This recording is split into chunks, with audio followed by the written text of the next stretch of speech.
Hello and welcome to another Josh Plays 40k painting tutorial. Today I'll be painting a Heavy Lokhust Destroyer from the Necron army. I'll be doing this in a Sautekh paint scheme, slightly different to how you would normally see a destroyer, certainly from the box art, but it will be keeping the very much traditional black armour on the floating part with the classic silver torso. So let's grab some brushes and get started.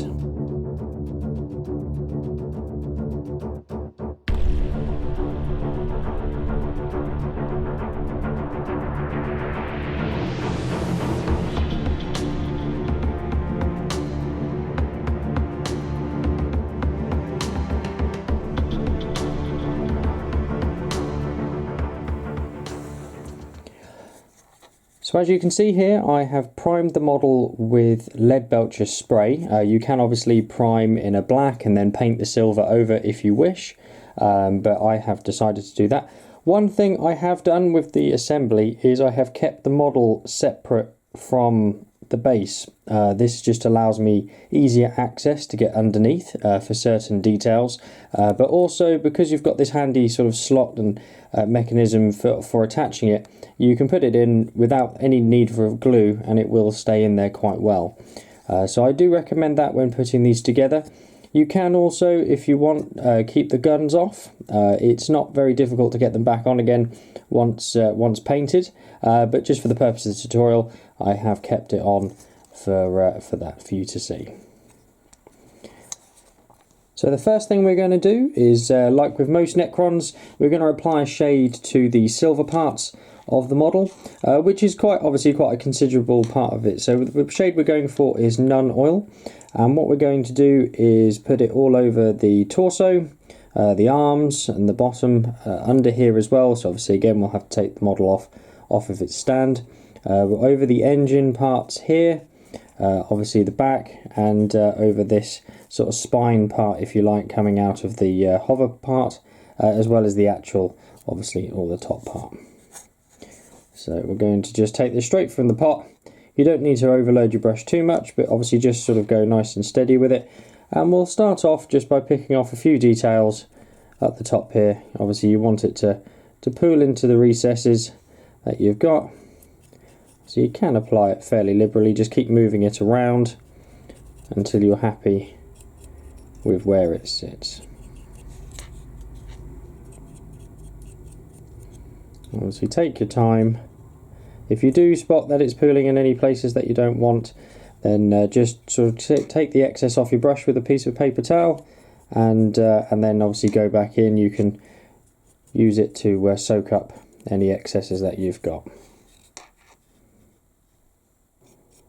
As you're working around as well, it's important to not miss the details on the gun.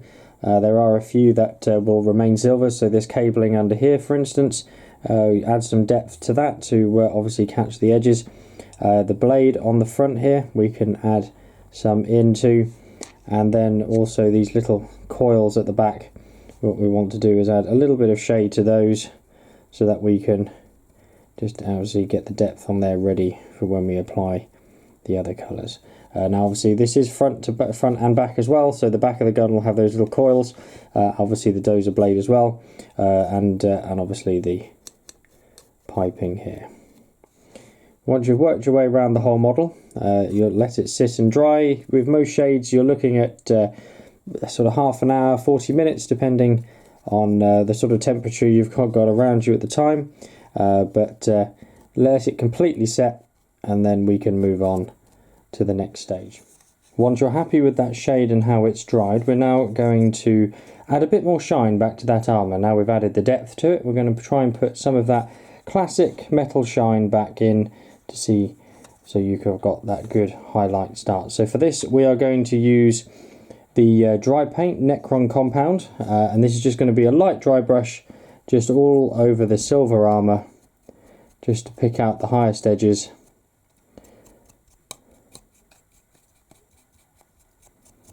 And bring some shine back.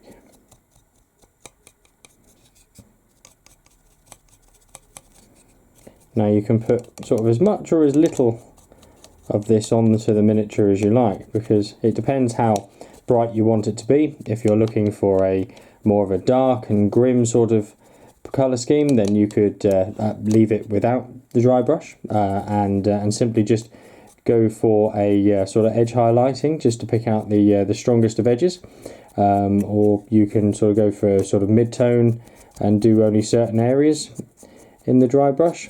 But as I say, it's all mostly sort of personal choice as to what you're looking for. This is quite a quick stage because it's really just to initially brighten up that armour ready for the highlights. But obviously, as I say, you can add as much or as little as you want. And as you can see, that armour is already looking to be a lot more brighter than it was with just the shade. Once you're happy with the dry brush, we'll then move on to highlighting up that metal.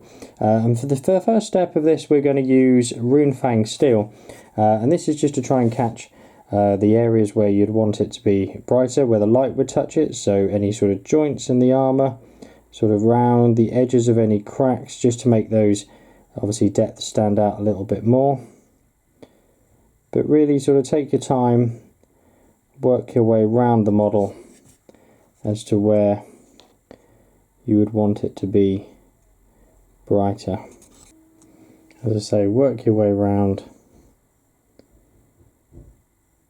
and then when you're happy with that, we can move on to the next stage. So once you're happy with that first highlight of Runefang steel, we're going to move on to the second highlight of Stormhost silver. This is just for the brightest of spots where the light would touch it. So really, this is quite a sparing highlight, not quite as liberal as the last one. Just literally where you'd want there to be the most light touching the miniature. So just the any sharp edges, any parts that really want to stand out. So particularly for how I do the models, these would be the sort of tips of the spines,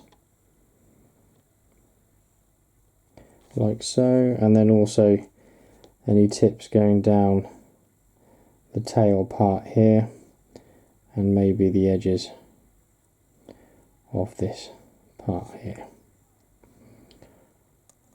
But again, like before, sort of take your time and work your way around the model, and then let that dry, and we'll move on to the next stage. Once you've finished applying that second silver highlight, we're going to start blocking in the black details. Now this is primarily over the back here of the carapace of the model, but otherwise it will also be the casing around the gun, so all of the interior, basically everything but the blade of the piping and cables underneath, and these section here with that, although with the small exception that we will cover this middle bar in black as well. So this part here will be black, and obviously the casing around will be black. Now you'll find that you will want a couple of coats over all of this, as blocking over silver isn't always the easiest. Now it also comes back to when I mentioned earlier about being able to detach the model from the base so you can get to the underside. This is primarily when you're painting the carriage part here, so you can get underneath, so that obviously you've got a nice smooth finish, so that obviously nothing is on show. Now the other black part that we will do as well to show is this little bit here on the front. So it'll just simply be blocking in that detail. Again, this will want a couple of coats, but it just helps break up the silver and give a little bit more depth to the model. So this will probably be one of the most time consuming parts, getting the black on, as I say, because you definitely want at least 2 coats to break it up and make sure that it's a nice solid colour ready for when we apply the dry brushes and highlights over the top. But take your time, work your way around, and then we can move on to the next steps afterwards. Once you've got that 2 coats of Abaddon black onto the back carapace here and also on the gun shaft, you'll notice I've left the sort of detailed Necron lettering silver, as we're going to do something slightly different with that in a little while. And then also these little orbs here, they will also be a different colour. We're going to put a nice green wash over those to give them a bit of a glow effect for the back. But otherwise, as I say, on the front of the gun, you've got obviously the blade still intact in the silver. The bottom cables here still to be sorted. Obviously the silver cable, the sort of threaded one, was already sorted, but the smooth one, that will be a green. And then obviously you've got the coils here and the inbuilt sort of rolling coil there as well. So the next thing we're going to do is, just sticking with the Abaddon black, we are just going to block in the chest detail, which is obviously quite famous to most Necron models. So obviously picking a good angle to come in at, but you just want to block that in as well. The reason I've done this separately to say is because I have swapped down to a different size brush to what I was using on the gun and the back armour panelling.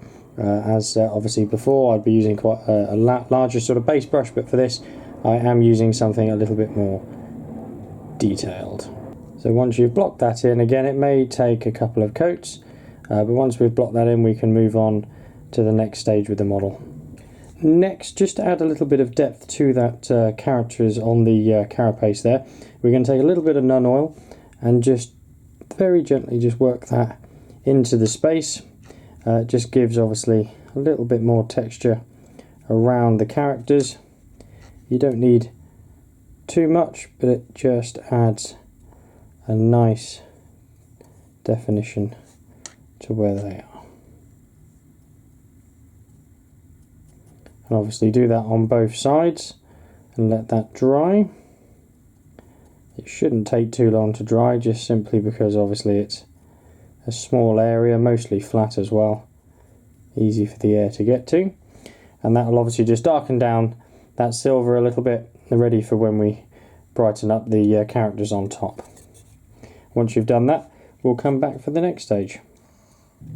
The next thing we're going to do is start to pick out these little details in the armour shell here, so this recessed sort of markings that go in.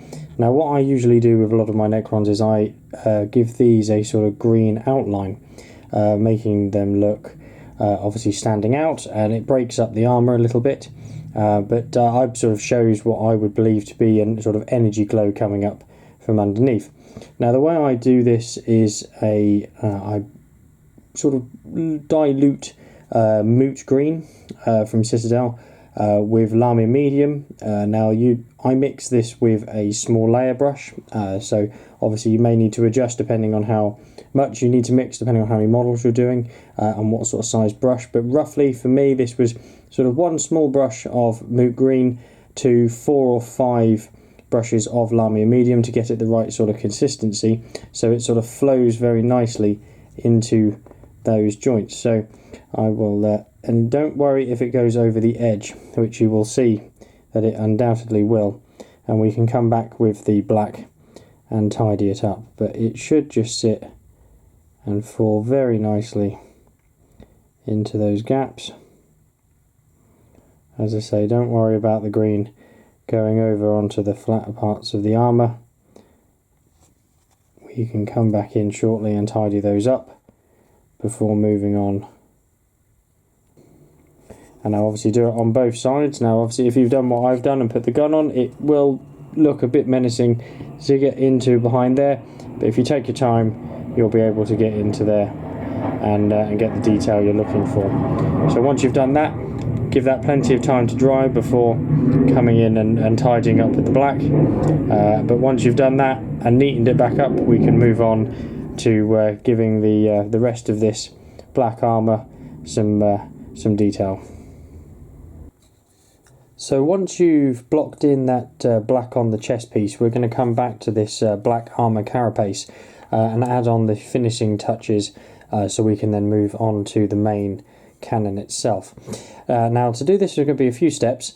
First of all, we're going to take Necron compound again as a dry brush, and we're very lightly going to just go all over the black, sort of paying attention to the edges particularly, but we are going to go over the whole thing. Now this is just going to give it a sort of brushed metal effect, sort of catching the scratches, the dents, really sort of reinforcing these sort of bits of actual natural weathering that they have actually sculpted into the model, which I think is a really nice touch. Now do go steady when going obviously near where we've already put in the green highlights, as obviously we don't want to turn those silver, but there's no harm with this bit here because we're still going to add on the extra bit shortly, but obviously, yeah, work your way all over the armour. You don't want to be too heavy with it, really just sort of gently stroking the brush over it. You don't want obviously a lot on your brush like you wouldn't with a normal dry brush, and as I say, this is the first of a couple of steps just to pick out a little bit of detail and just give that a little bit more depth. So obviously work that into both sides, and then we can move on to the next step. Once you're happy with the dry brush and metal effect over the black, the next stage we're going to move on for highlighting this black armour is another dry brush of Niblet green. This is quite a strong green for a dry brush, but when added on, it gives a nice sort of ethereal effect, particularly for the energies of a Necron. I've used it on quite a few models, and I quite enjoy the effect it gives.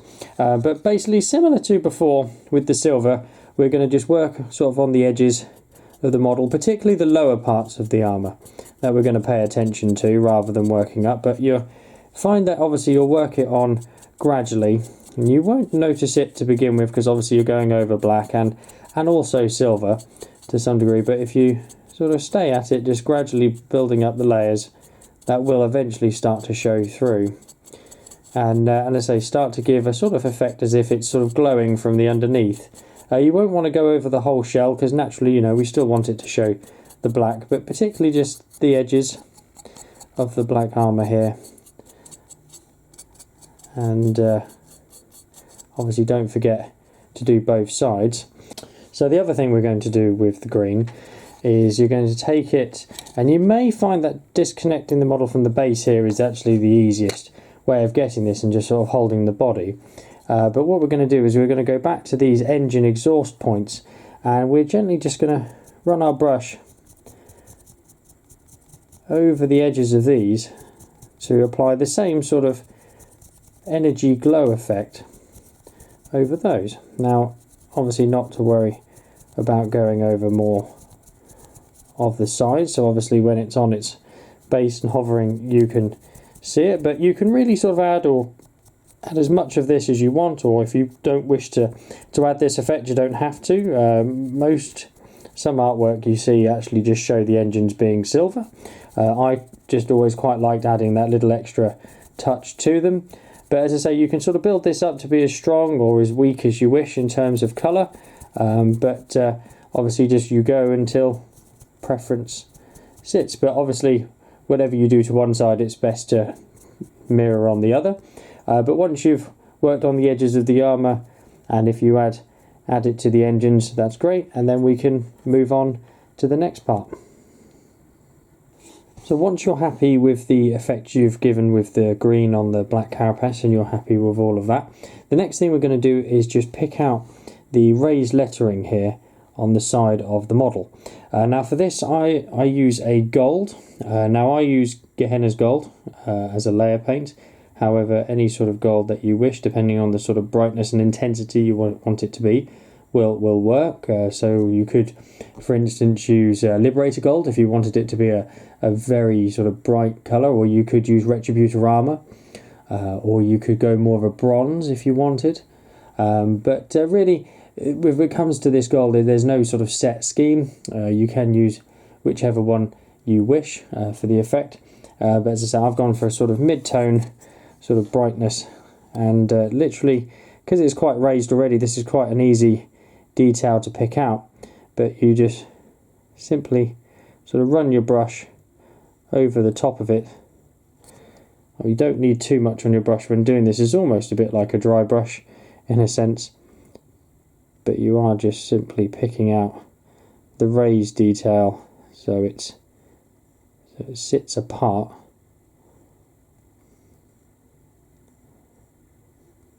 from the silver below. Now, to some degree, this is actually incredibly subtle, so you won't necessarily always see it depending on which gold you use. With this one, as I say, you can definitely tell the difference, and with the shaded lead belcher underneath, it's a really nice transition between the two colours. Now obviously not forgetting to do both sides as well, but once you've done that, we can then move on to doing these little orbs on the back before moving on to the big cannon on the front. So to finish off this, the back part now of the model, we're now going to add some green colouring to the orbs on the back here, and also the centre orb of the body. Now for this, I'm going to use a contrast paint of Warp Lightning. Now over the top of silver, this gives a really nice sort of metallic green effect.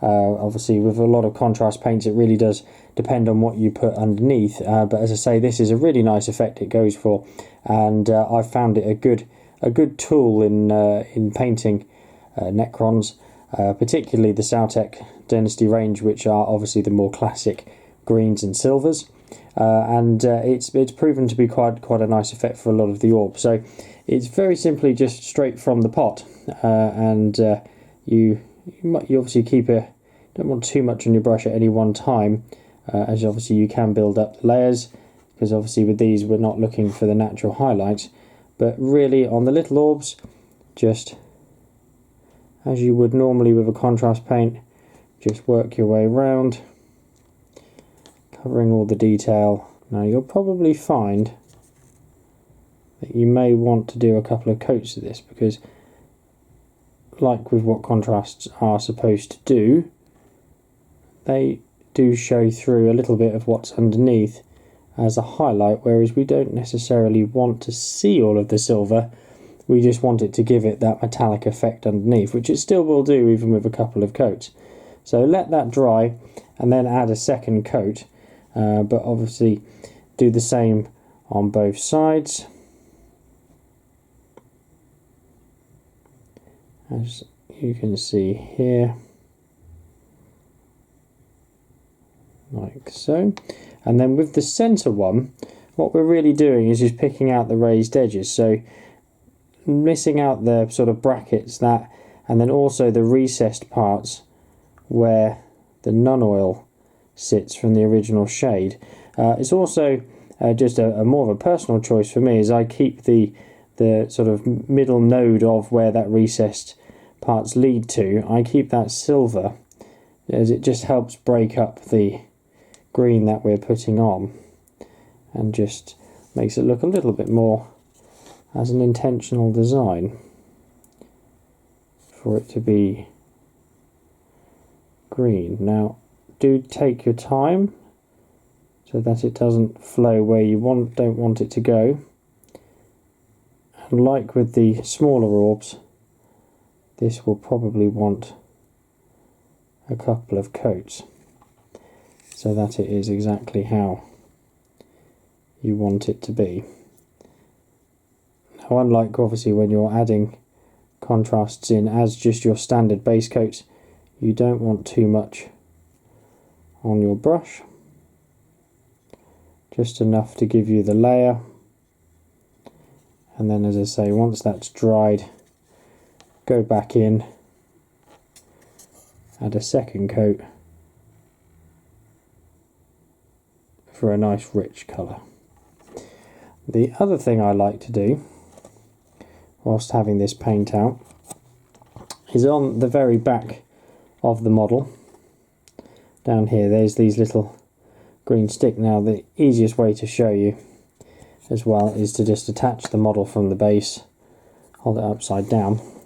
So these sort of energy, almost sort of support pylons between the infrastructure of the model and its armour, and I like to paint those green as well with the same colour, Warp Lightning, to make it almost look as though there is energy going in there. So again, missing the sort of casing edges and any sort of holding structure, almost as if they're like fuel rods underneath.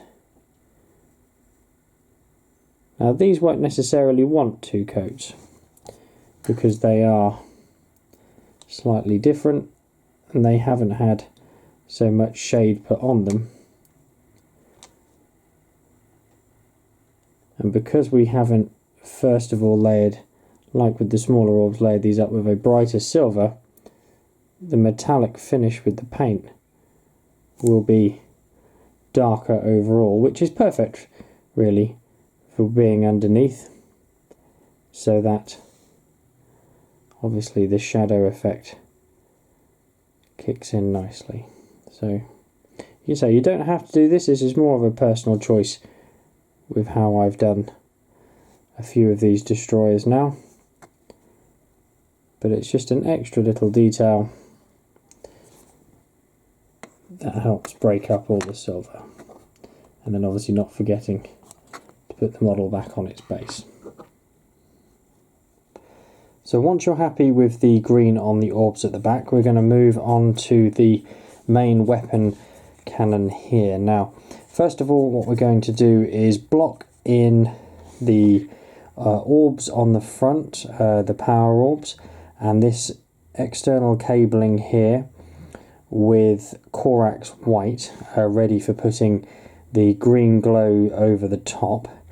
Now, with the Corax white, it's quite a thick paint, can be quite tricky. It breaks apart in the pot. You'll find it will look quite sort of messy and sort of dodgy when you open it. The key is to give it a really good shake and drop a few drops of water even into the pot itself, just to help break it up, and then give it, as I say, a really good shake. But if you get it out and then add a bit more water before applying it to the model, you will get a really smooth coat. Now sometimes you won't need 2 coats, so for example this is going on really nicely because it is a small area, but if you find you're going over a larger area, like with the cable here, when we get to that in a second, you'll find that you will want a second coat from how you are drawing the paint to be. Now, because obviously the gun is assembled to the model, be careful when painting the bottom part and around the edges that you don't catch the black on the carapace, because obviously that will be trickier too, so please do take your time and care. It will obviously take a little bit longer. Obviously if you get any white on the black of the casing here when doing the nozzles, as I just have, obviously just get your Abaddon black and go back over and tidy that up before moving on. Now the last place we're going to want to put that white, now depending on what head, because you can put 2 different heads on these models, they both have a sort of different part to it, but what you want to do is sort of put in the casing here, is use the Corax white to do the raised edges, ignoring the sort of side cable here, which is supposed to be silver. But what you want to do is the head, there's the sort of main, what you would consider your main Necron head, and then it has this sort of raised, almost sort of targeting array over the top. Now we have already shaded over the top of this, which has blocked in the detail and recessed area between the lenses. But if take your time and work your way around the head, you will be able to obviously miss out that area. Now you don't want necessarily to get the sort of orb eyes either of the targeting array, because we are going to put a different colour over those entirely, which will sit just fine over the silver, so that you don't again clog into the recessed areas underneath. So do take your time with the white and just block in that detail. Now you may find here as well that you will want a couple of coats perhaps, depending on how you've managed to get the paint to work. Obviously you don't have to use Corax white. If you would prefer to use a different white, I understand. I believe it's the Army Painter, although I'm not 100% sure. I think they do one called Titanium White. It might actually be from Vallejo, I'm not 100% sure. I've never actually used it. But I understand they do one which can be quite, I have seen on some videos, be quite smooth. I know it's called Titanium White, I'm just not sure of who makes it. But I know that can be quite a smoother white. But if you are using Corax white, as I say, just give it a good shake, a few drops of water, and be prepared that you may want to do a couple of coats of the paint, and it should work just fine. So for example, that there is one coat, and that has gone on very smoothly. Obviously I will probably just add a second coat just to reinforce the colour and block it in properly, but that has gone on very nicely already. So what I'm going to do now is block in the detail on that cable and the orbs, and do the second coat on the face, and then we can come back and start adding in the greens. So once you're happy with the white detailing and undercoating on the gun, we're going to move on to adding some of that green glow.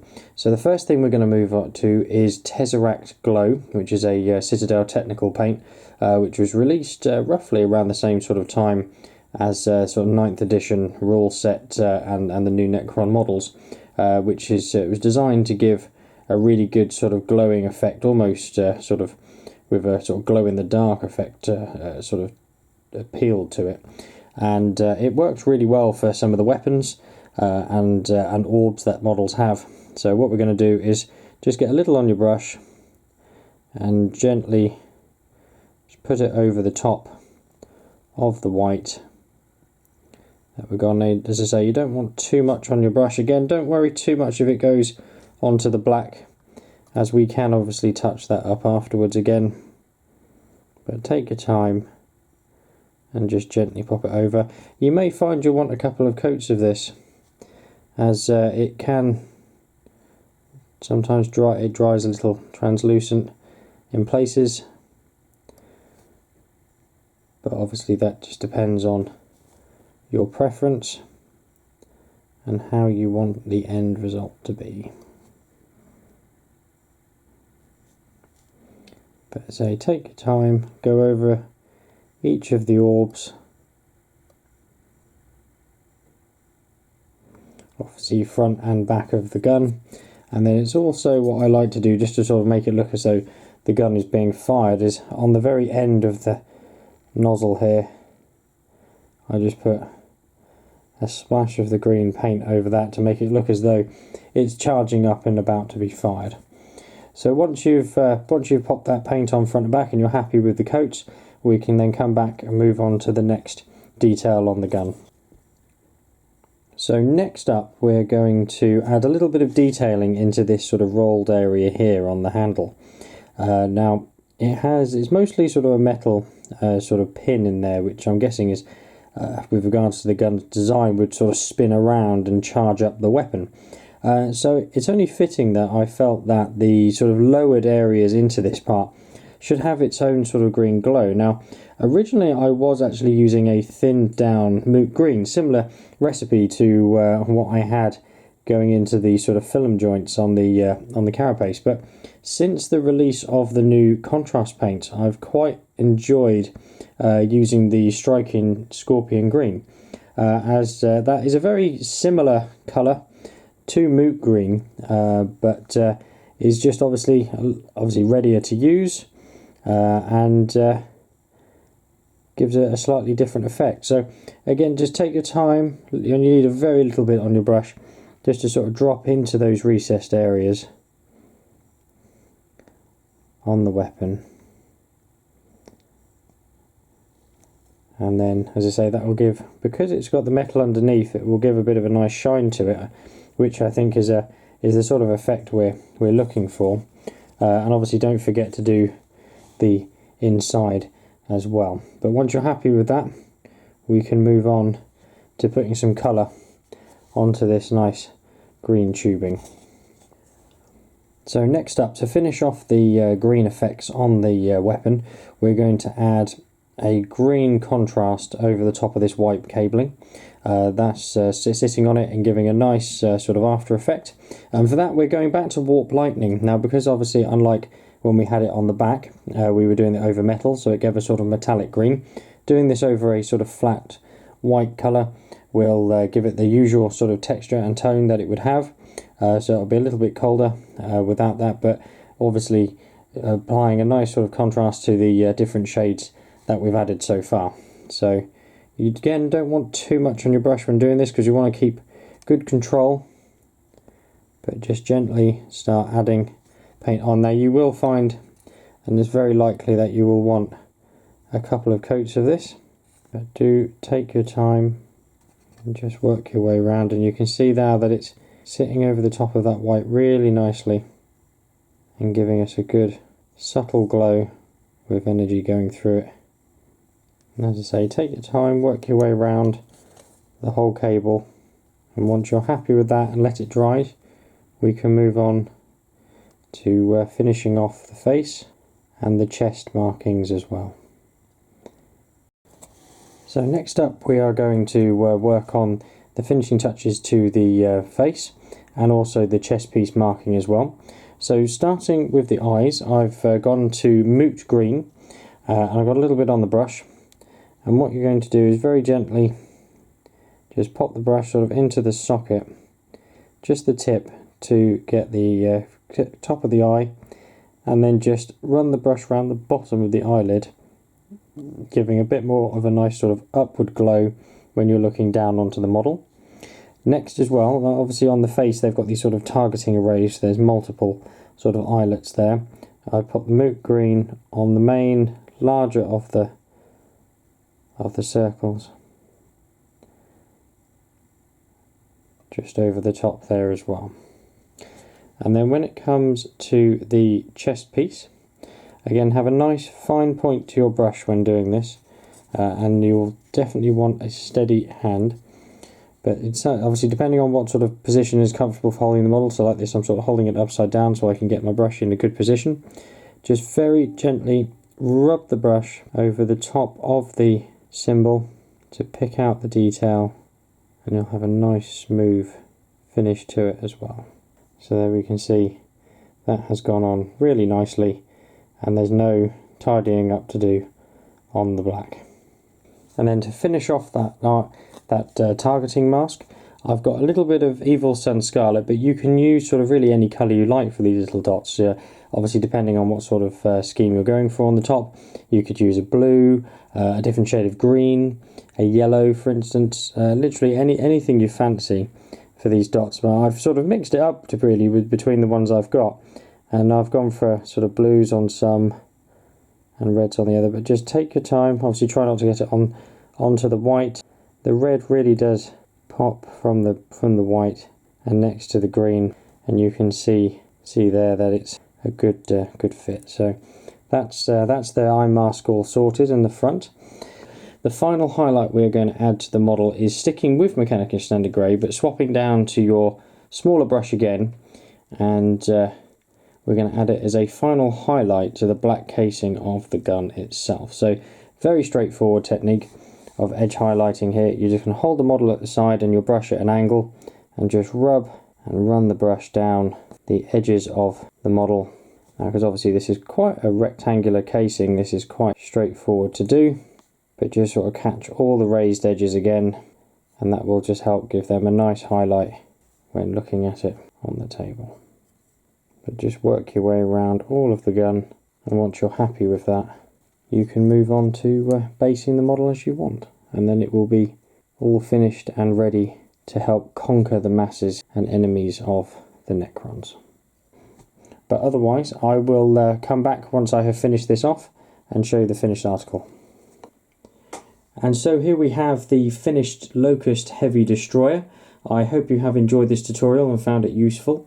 Any questions or comments, please leave them below, and I will definitely come back to you for any answers that you may have, or need, should I say. And I hope to see you in the next video. Thank you very much.